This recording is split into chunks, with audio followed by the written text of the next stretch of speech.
if we think about what a more traditional model might look like, the person coming in, a health professional like an occupational therapist, would often be seen as sort of an expert, a consultant.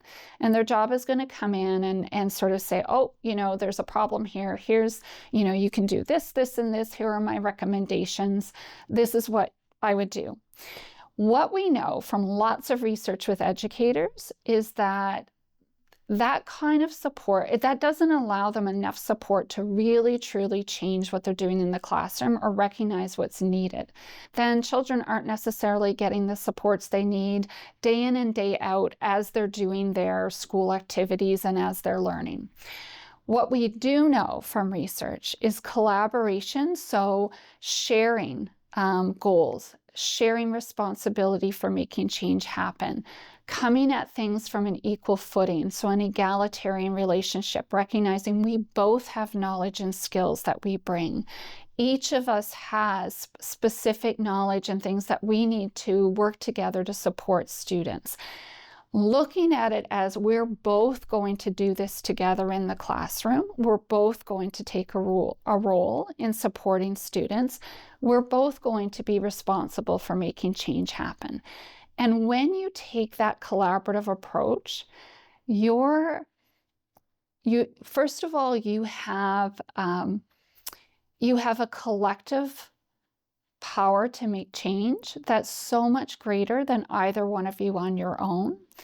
You develop rapport and trust with each other. We know that educators become much more receptive to supports because they're like, you're my partner. You're here to help me. You're not just coming in and leaving a whole bunch of things for me to do that I have no ability to do. So educators are the ones who are going to know the curriculum. They know the material, the content they need to teach. They know their students. But sometimes educators, might not know to recognize, when a child is struggling with some of the activities. What might be the reason for that? Or is this just because they need a little more support in growing and developing? Or could there be something more going on here? And so often they're left kind of wondering, like, I know that maybe something here could go better, but I don't really know how to actually address that. We also know that from the occupational therapist side, when they're embedded in the classroom and they work with educators, we have heard, I would say dating back to as early as research we did in maybe 2009 or 2010, that they will say this transformed the whole way I do occupational therapy.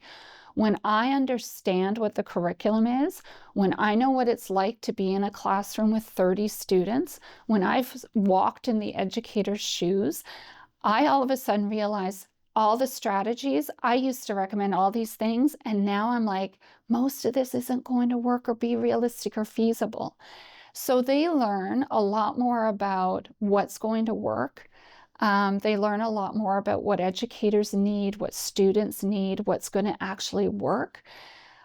By trying things out themselves, they earn an incredible amount of respect and trust from the educator, because the educator is like, okay, you've actually done this with me. And so they're able to sort of build a relationship with that educator where I would say they feel like we are invested in this together.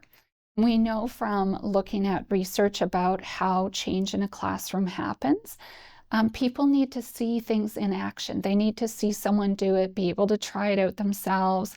They need to hear the occupational therapist say, this is the reason why that worked. This is the reason why this didn't work.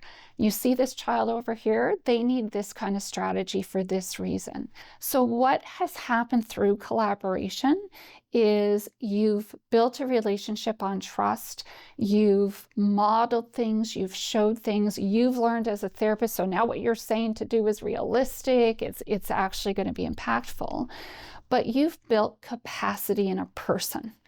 And so you really truly need both sets of knowledge and both people's skills to truly make a difference in children being able to participate and learn and belong and be included at school.